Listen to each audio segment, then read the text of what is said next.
नमस्कार फ्रेंड्स, मैं पूनम गुप्ता स्वागत करती हूँ आपका अपने यूट्यूब चैनल पूनम के गीत संगीत में।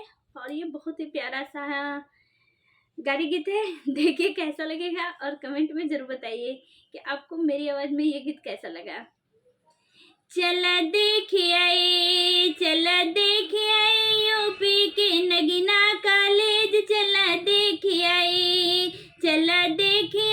यूपी के नगीना कॉलेज, चला देखिए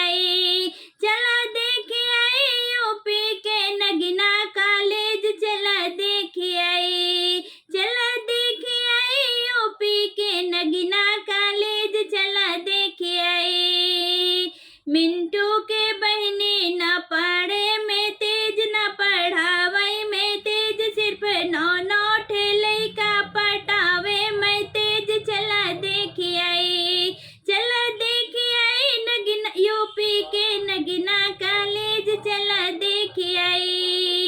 मिंटू के बहने न पढ़े में तेज, न पढ़ावे में तेज, सिर्फ नौ ठेले का पटावे में तेज, चला देखिए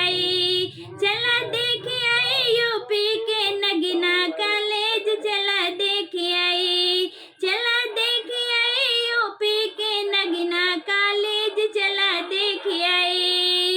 चिंटू के बहने न लिखे में तेज, न लिखावे में तेज, सिर्फ कॉलेज के लइका लहावे में तेज, चला देखिए।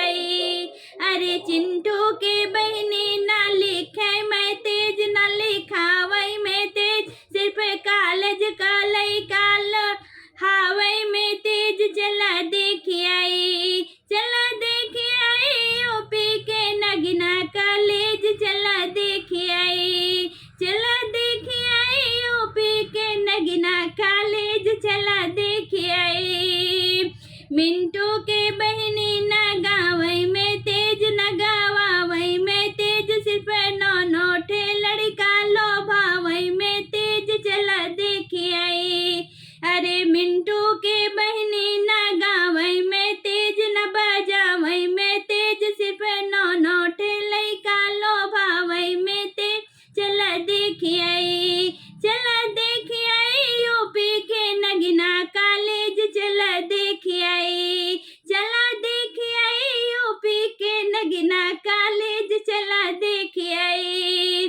चिंटू के बहने न नाचे में तेज, न नचावे में तेज, सिर्फ नए लइका चलावे में तेज, चला देखिए। अरे चिंटू के बहने न नाचे में तेज, न बजावे में तेज, सिर्फ नए लइका दिखावे में तेज, चला